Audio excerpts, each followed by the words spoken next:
So wakasema rais anatakana akuje akiwa anapepea bendera zote mbili. Kwa hivyo tumefika hapa na rais wa Jamhuri ya Kenya. The other time he was president elect.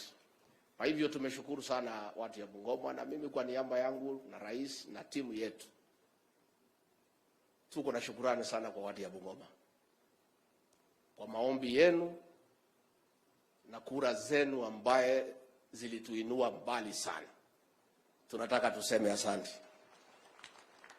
Mimi nasema asante. Unajua nilikuwa kwa kona mbaya. Hii kasi peke yake ndio nilikuwa nimetegea. Kama kungeharibika, wale jamaa walikuwa wamenipangia kunipeleka kamiti. Hata niliambia ile mzee ya maandamano juzi. Tulienda na yeye bahari, ananiambia, "Oh, wewe bado fika kamiti." Nikamwambia sijafika, lakini wewe na Uhuru mlikuwa mnanipangia niende huko, Mungu akataa. Nilimjibu tu hapo. Kwa hivyo mimi watu ya Bungoma nataka niseme asante. Sasa at least niko na mshahara na niko na kazi. Compared na pale walikuwa wananipangia, si mimi niko na shukrani. Tena nikiwa hii Bungoma nasema asante rais. Mwaka 2013 nilikampu hapa kusaidia huyu governor Lusaka, huyu bwana ya Magi. Sababu tulisoma na yeye university, tukaandikwa siku moja 16th of January 1989, tukaenda training paramilitary pamoja. Alikuwa ananishida buduki mrefu, lakini mimi niko sawa na pistol. So tunapelekana. Tumekuwa pamoja, nimekuja hapa kwao Kamkuiwa. Mamake retired canon rafiki yangu, tukakuja hapa tukampigia campaign 2013 na akapita. Kwa sababu mimi nilikuwa mfanyabiashara, nilikuwa na kitu hapa nyuma ya gari, tukafanya mpaka akapita. Sasa akinitafuta 2017 na mimi nikakuwa niko na uchaguzi yangu, sikuja, akaanguka. Sasa wewe Lusaka, mimi ni mtu yuko na baraka. Sasa 2022 tukakuja, akapita. Kwa hivyo nikiwa hapa niko na shukrani sana. Number 2, watu wa kwetu huko Mlima Kenya walikuja hapa kutafuta upana na biashara, mkawakaribisha na mnakaa nao vizuri.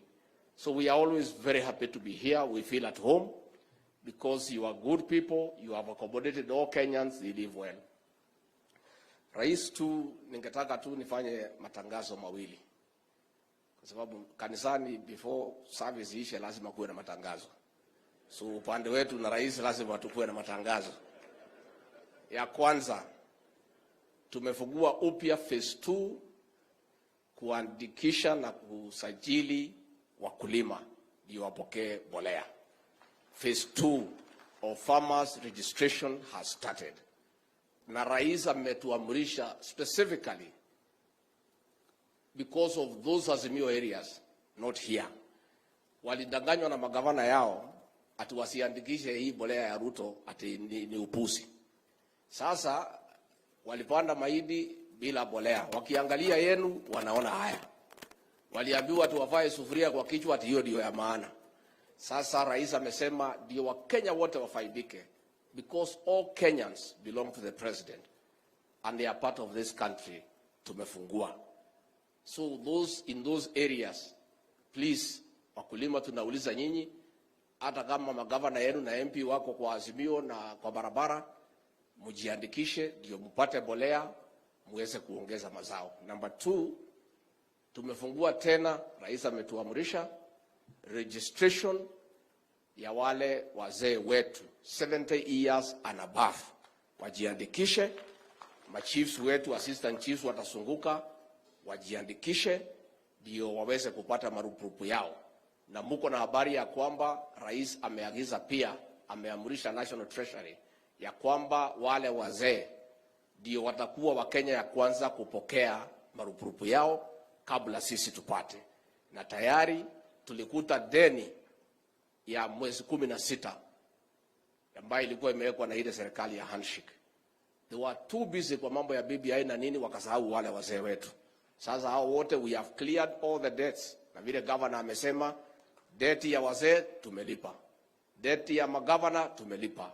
These MPs wamepata pesa yao, and it's a clear indication that the economy is now coming back.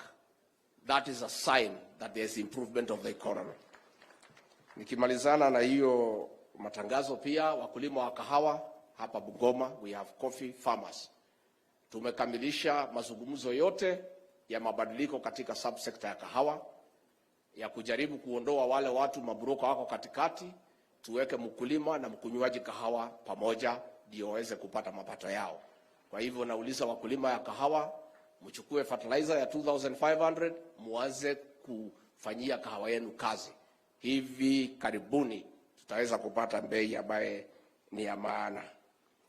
Rais, mimi nimefurahi sana because this western province or region, because I worked here hapa Kakamega, nyinyi Mungu amebariki nyinyi sana na rotuba nzuri na mvua.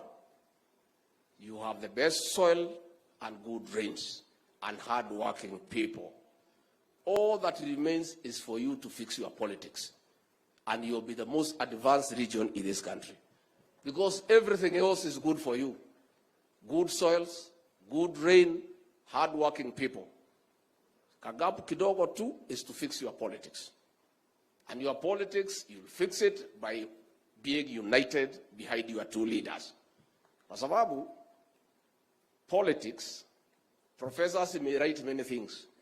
Na watu wamesoma kuliko sisi wa PhD, akina president na wengine wanaweza andika mambo mingi. The definition of politics. Forget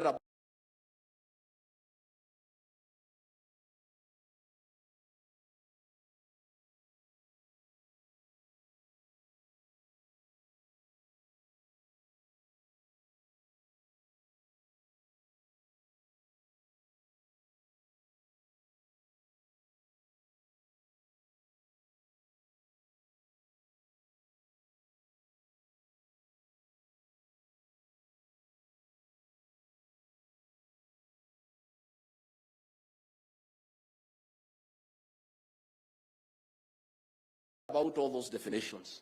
The definition isime urudie next year, isime urudie third year, hakuna kitu tutapata. These two leaders waliangalia siasa ya Kenya, wakaona hii jamii ya magharibi imepotea. They analyzed and made a wise and fulfilling decision to take their people to government. We want to salute these two leaders. But you must do much better than that. You must have unity of purpose behind these two leaders and come and work with President William Ruto so that the struggle for scarce resources, you are well represented and united. The problem has been there are so many sub-ethnic groups in this region. Sometimes, Wamaragori wako hapo, Wabukusu wako hapo, Wamarama wako hapo, Watriki wako hapo, Waisuga wako hapo, Waidaho wako hapo. Sometimes munaangalia mambo tofauti. Pale kwetu is the same. Tuko na Wakikuyu, tuko na Waembu, tuko na Wambere, tuko na Watharaka, tuko na Wachuka. Lakini ikifika struggle for scarce resources, we forget about all those things and speak in one voice. Tunaenda tunapiga kura kikapu moja. That way we have bargaining power. So these two leaders you have, and I told the members of parliament last night, rally behind your two leaders for now in the next 3 years. Ndio sasa ndio mtafutie watu wenu, mketi na rais, mkiwa na nguvu, mkiwa wengi. Pale mbele mnaweza rudi pale mtu anataka kwenda. But for now, rais ndio wako na kisu. Funguo ya Kenya ndio wako naye. Yule mzee ingine ya maandamano ako mstuni.